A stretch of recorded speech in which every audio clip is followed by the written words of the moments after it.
कुरान में एक ऐसे मक्खी का जिक्र हुआ है जो इतने साइंटिफिक एक्यूरेसी से बताया गया है कि ये बात इंसान के सोच से भी बाहर है। और बात सिर्फ साइंस तक सीमित नहीं, ये सिस्टम मैथमेटिकली भी परफेक्ट है। आइए इस बात को समझने की कोशिश करते हैं जिसने साइंटिस्ट को भी हिला दिया। सूरह अन-नहल के आयत 78 में अल्लाह फरमाते हैं, और आपके रब ने शहद की मक्खी के दिल में ये बात डाली कि तू पहाड़ों में और दरख्तों में और लोग जो इमारतें बनाते हैं उनमें घर बना। आयत 69। फिर हर तरह के फल में से खा और अपने रब के साफ रास्तों पर चली जा, और उसके पेट से पीने की चीज निकलती है जिसके मुख्तलिफ रंग हैं, और उसमें लोगों के लिए शिफा है और सोचने वालों के लिए इसमें बड़ी निशानी है।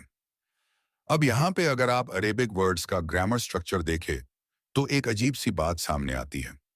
इस आयत में कुल्ली और फसलुकी जैसे लफ्ज का इस्तेमाल किया गया है जो फीमेल फॉर्म के लिए इस्तेमाल होते हैं। मतलब इस आयत में फीमेल मक्खी को हुक्म दिया गया है, न कि मेल मक्खियों को। और हैरत की बात यह है कि आज की साइंस और खास तौर पर एंटोमोलॉजी यानी इंसेक्ट साइंस ये बताती है कि सिर्फ फीमेल हनी बीज ही काम करती हैं। वही छत्ते से निकलती हैं और वही फूलों से नेक्टर कलेक्ट करती हैं, और लार्वा की देखभाल से लेकर हनी प्रोड्यूस करना उनका ही काम होता है। यहां तक कि छत्ते की सफाई भी यही करती हैं। अब बात मेल मक्खी की आती है। उन्हें ड्रोन्स कहा जाता है। वो न तो हनी कलेक्ट करते हैं, न कोई काम करते हैं, न उनके पास वो सिस्टम होता है जो नेक्टर लाने के लिए चाहिए होता है। उनका बस रिप्रोडक्शन का रोल होता है, उसके बाद उनका रोल खत्म। तो सोचिए, कुरान सिर्फ शहद की मक्खी का जिक्र नहीं करता, बल्कि उसके काम करने वाले का जेंडर भी सही सही बताता है। 1901 से पहले किसी इंसान को इसका इल्म भी नहीं था कि फीमेल बीज हनी कलेक्ट करती हैं। और बात सिर्फ ग्रामर तक ही सीमित नहीं है। अब जरा मैथमेटिकल परफेक्शन भी देखिए।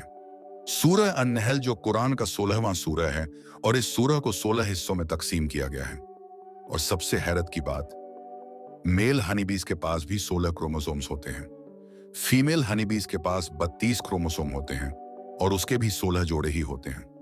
और फीमेल हनीबीज को एग से एडल्ट बनने में भी 16 दिन लगते हैं। यानी इस सूरह में 16 नंबर बार बार रिपीट हो रहे हैं, और सब हनीबीज के सिस्टम से परफेक्टली मैच कर रहे हैं। यहाँ हनीबीज के पैदाइशी मराहिलों के रिलेटेड एक और नुक्ता मिलता है।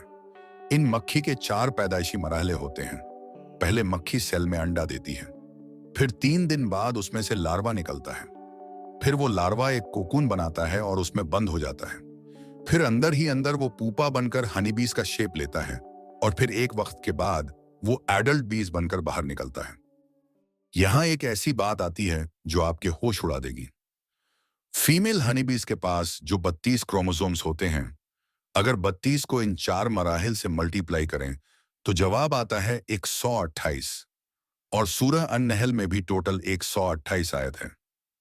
एक और बात, अगर मेल क्रोमोसोम्स के 16 को 4 मराहिल से मल्टीप्लाई करें तो आता है 64। और इस पूरे सूरह में अल्लाह का जिक्र भी 64 दफा होता है। और 64 दफा अल्लाह का जिक्र नहीं हुआ है, ना एक कम ना एक ज्यादा।